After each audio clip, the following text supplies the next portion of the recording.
Welcome to the Edumagic New Educator podcast, the go-to show for supporting new educators navigating the exciting journey from campus to the classroom. Join your host, Dr. Sam Fesich, for a blend of inspiration, advice, and practical strategies, one cup of coffee at a time.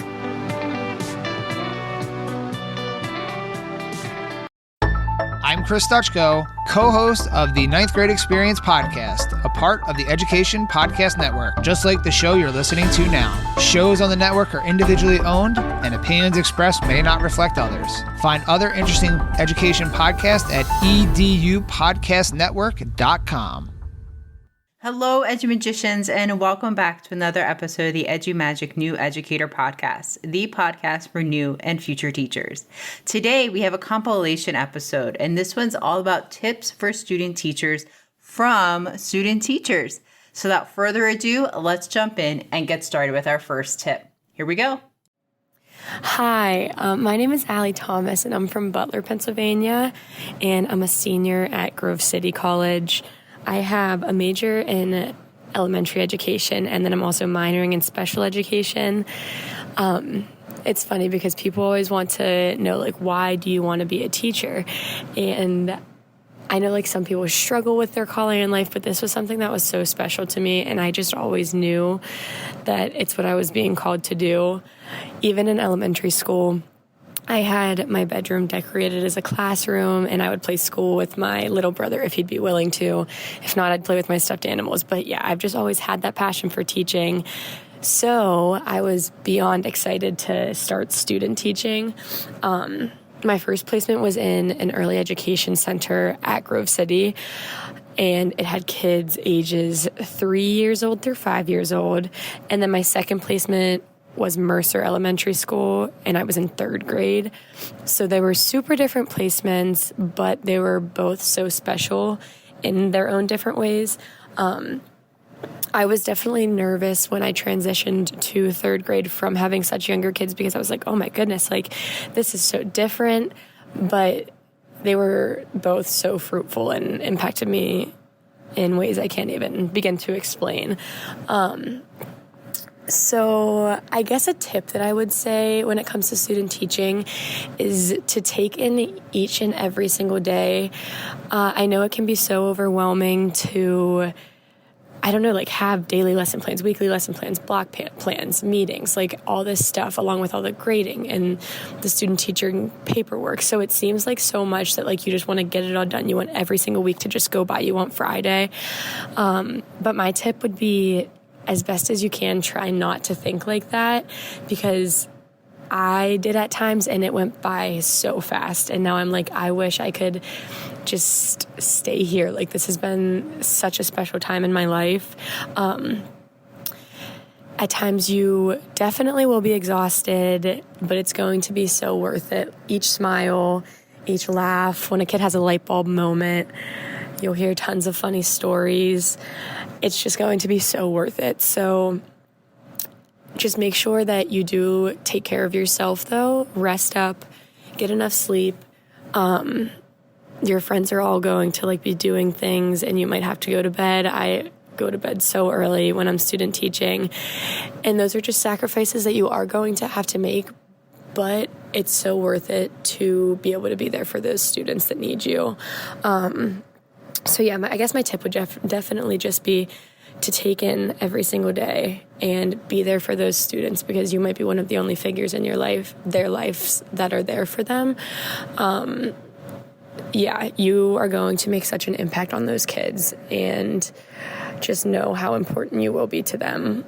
I'm leaving my second placement tomorrow, and I just already know I'm going to be in tears. I was in tears after my first placement. It really does just mean so much to get to know these students and be there for them and have them just make you smile every single day. So yeah, I don't know. Student teaching, those months were genuinely some of the most fulfilling months of my whole life. And I will never forget this time or the students I've met along the way. I definitely won't forget my mentors. That's another thing. Take everything you can knowledge-wise and wisdom-wise from your mentors, because they do know so much. Just take it all in. prepare, plan, but also take it a day at a time, if that makes any sense. Like, you can't be procrastinating, but also you might be overwhelmed. So take it in each day at a time. You can do it, I promise, and it's going to be so, so special. Good luck. Hi, my name is Emily Thompson. I'm finishing up my student teaching at West Middlesex High School. I have been teaching 10th grade American Cultures, which is the US 2, and then senior American Government. 2 tips that I have for student teachers. The first one is going to be to differentiate learning, and then the second one is to create a positive environment and to develop connections with your students.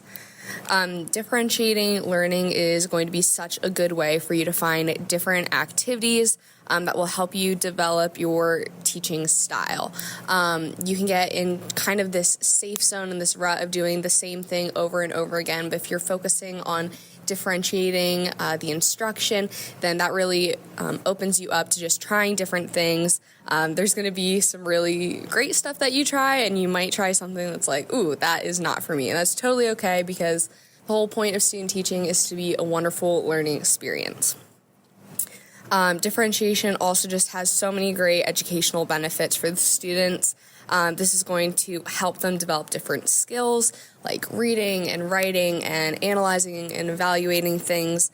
So it's really important to be differentiating your learning. It also keeps class interesting, not just for the students, but also for you. If you kind of get stuck in that rut of just lecturing all the time, like us history teachers sometimes do, this is going to be a really good way to make sure that you're not stuck in that little zone.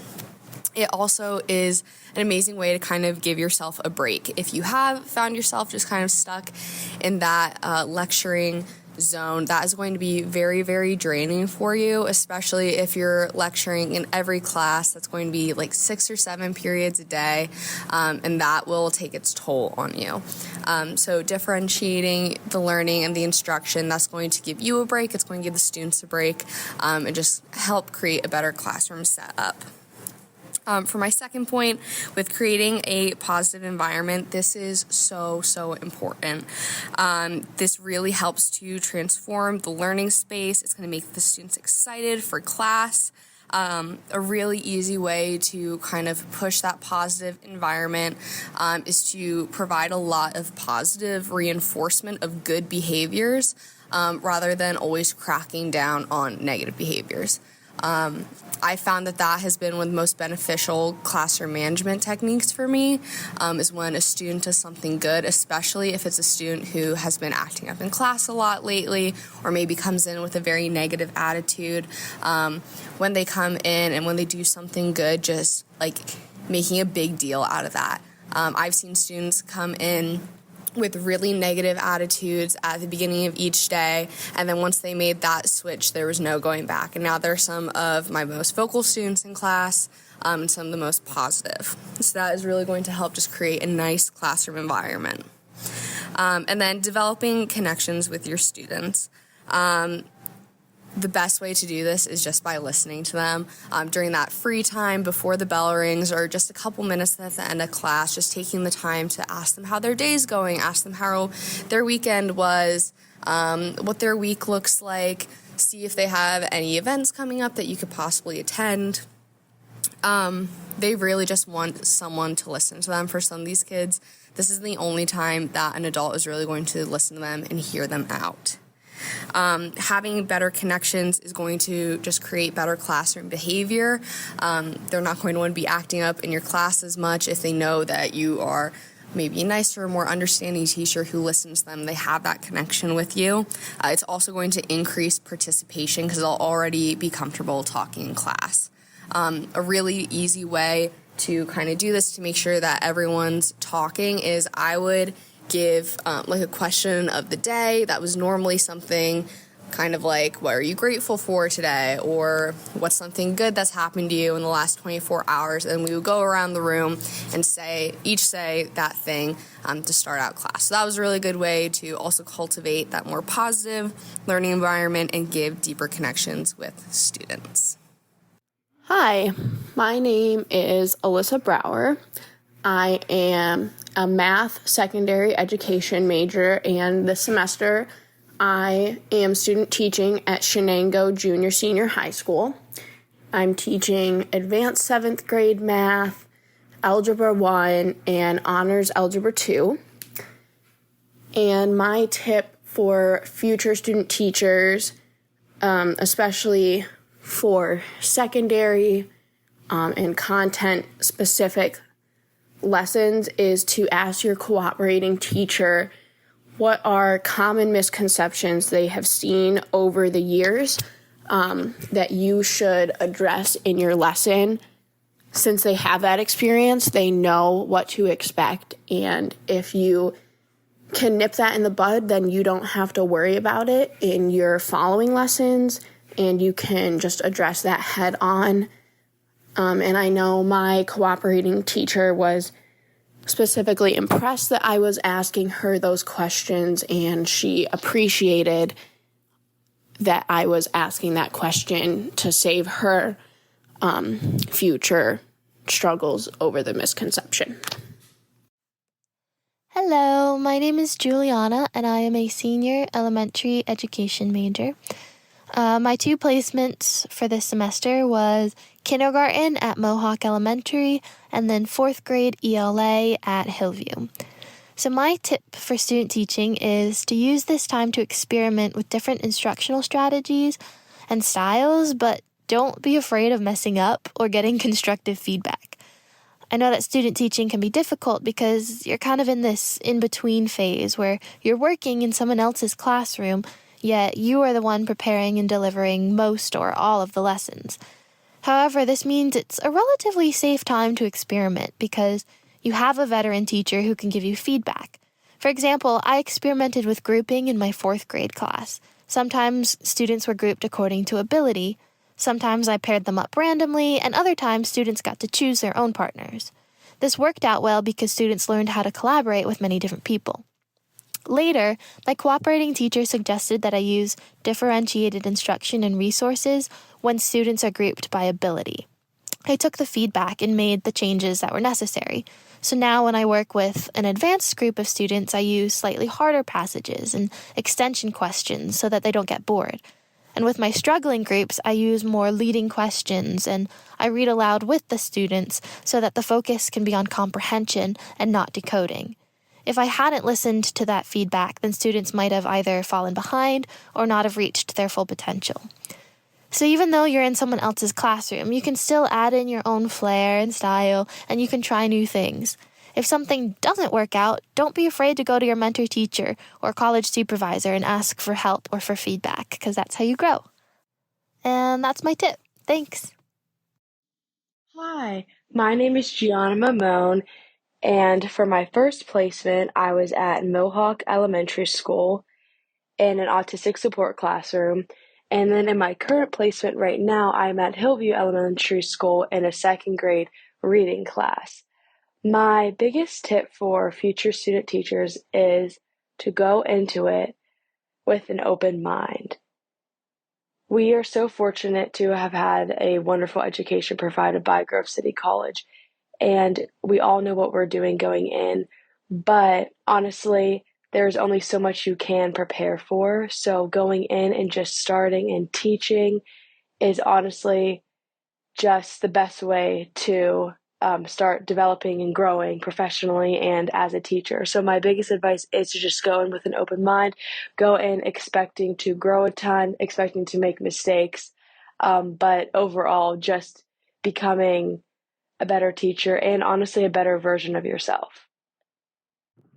Hi, my name is Brooke Barkan. I'm an elementary education major, and I just finished my student teaching.